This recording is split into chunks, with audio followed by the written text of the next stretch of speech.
Channel fun with Saha. ఈరోజు story తెలివైన మేక. ఒక అడవిలో ఒక ధీరుడైన మేక ఉండేది. అది చూడడానికి చిన్నగా ఉంటుంది, కానీ చాలా తెలివిగలది. రోజు అడవి మార్గంలో వెళ్తూ తాజా గడ్డి తిని వస్తుంటుంది. ఒకరోజు వెళ్తుండగా 3 నక్కలు కనిపించాయి.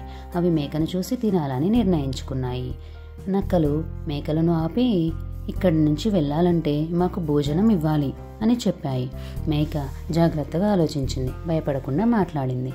నేను ఈరోజు రాజు పెళ్లికి వెళ్తున్నాను. నన్ను వదిలితే రాజుగారి పెళ్లిలో మీకు విందు, మాంసం, పండ్లు అన్నీ లభిస్తాయి అని చెప్తుంది. నక్కలు ఆ మాటలు నమ్మి మేక వెనుక నడవసాగాయి. అలా కొంత దూరం దాకా నడుచుకుంటూ వెళ్ళాయి. అప్పుడు నడుస్తూ నడుస్తూ మేక గట్టిగా అరిచింది. ఇక్కడ నక్కలు వలగా వచ్చాయని, ఎవరైనా రక్షించండి అని గట్టిగా అరిచింది. అది విని కొంతమంది రైతులు అక్కడికి పరిగెత్తుకుంటూ వచ్చారు. నక్కలు భయంతో పరుగులు తీసి అడవిలోకి వెళ్ళిపోయాయి. మేక సురక్షితంగా వాళ్ళ ఇంటికి చేరుకొని వాళ్ళ ఫ్యామిలీతో గడపసాగింది.